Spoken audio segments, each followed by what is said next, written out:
So there are a couple exotics I think have been power crept out of usability, or some that just suck slightly and need a rework to make them more fun and usable. And for the one gun on the list, make it actually usable for once in its life. So I just wanted to make this video to voice my opinion on the 5 I personally would like to see some changes to. If there are any you guys have been thinking about, leave a comment down below with what guns you'd like to see a change to. So to start off with, Risk Runner, the ARC submachine gun from year 1 of the game, my favorite exotic before Osteo came out. I'd say it's still a great pick for activities that have you hit with arc damage, especially if it has champion mods to support SMGs because the perk Superconductor just makes it so you have an infinite mag. So, what I want to see from this gun is more consistency, especially outside of non-arc damaging activities. So I say, let's nerf Superconductor a little bit at the cost of way more uptime on the perk. I'd like to see it get changed from just taking arc damage to activate to also collecting arc traces to get Superconductor, but make it so Chain Lightning does significantly less damage or activates way less often. Maybe even take out the auto-loading mag when it's not taking arc damage directly, so if you want to stand in, say, a pool of Vex Milk, you can because you think reloading is overrated in a boss fight. You can do that. This would be a nice change to the perk for more uptime, but also not make it the end-all be-all exotic gun. Because as the gun is now, if you could refresh the perk with just arc traces, the gun would just be the best primary in the game.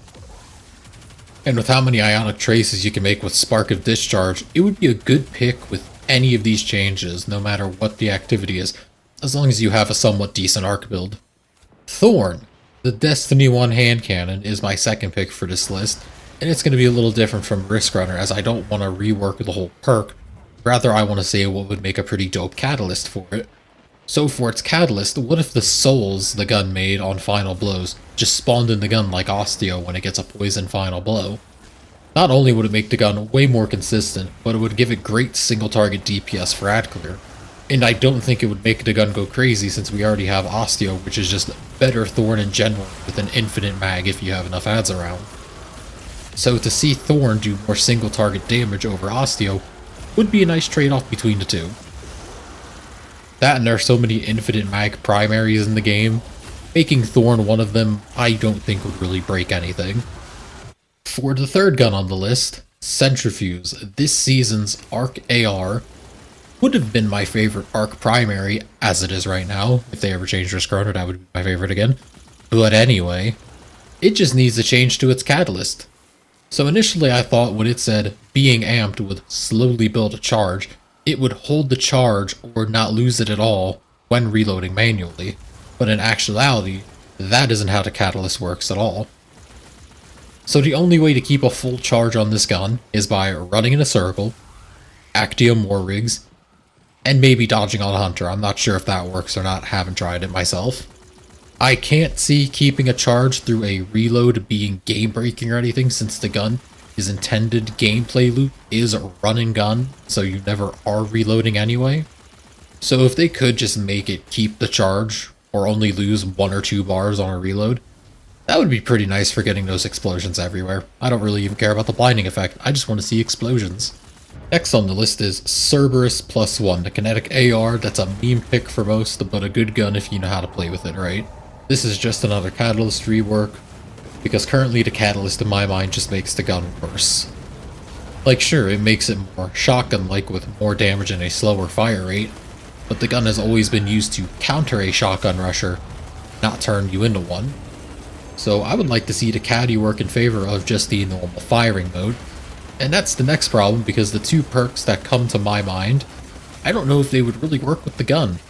So for the first idea, explosive rounds would be a nice fun choice. It would make the gun better for targets with small crits since you can't hit all the crits unless you're point blank. But in PvP with how the gun randomly just melts people in like 2 to 3 shots, giving it a better body shot TTK might make that instant melt way more common to the point it becomes the new shotgun meta. The second one I'd like to see is Frenzy, mainly for the reload benefits of not having to hit a crit kill with Outlaw and not having to kill 5 things with Feeding Frenzy. That and the damage boost would be pretty nice, but at the same time, might have the same problem in PvP that explosive rounds might have. Otherwise, I can't really think of a perk that fits in real well. So if it ever just does get a rework to the Catalyst, just make it something other than an alternative firing mode. And last on the list, the gun that flopped even harder on launch than Salvation's Grip is Deterministic Chaos, the Void Machine Gun. This gun, in my opinion, is a jack-of-all-trades, but failure at all. It's a 360 LMG that on every 4th shot debuffs the target, and every 16th shot does a one single volatile explosion's worth of damage. And slight spoilers, but on Light GG, as of writing this and recording, it says that the catalyst it's getting will be 4th times the charm. Now sure, 4th times the charm is nice, it pulls ammo out of thin air, so your total damage and reserves is getting a pretty big bump there just in one perk. But I can't see this change, even giving the gun good total damage, even in comparison to other legendary machine guns, let alone the exotic ones it's competing with. So to start off with, the every 4 shots debuff. Sure, it's nice having a debuff every 4 shots, you have consistent uptime on it, but on a Void build you can get the same amount of debuffing with a nade, or even just a Hunter Tether.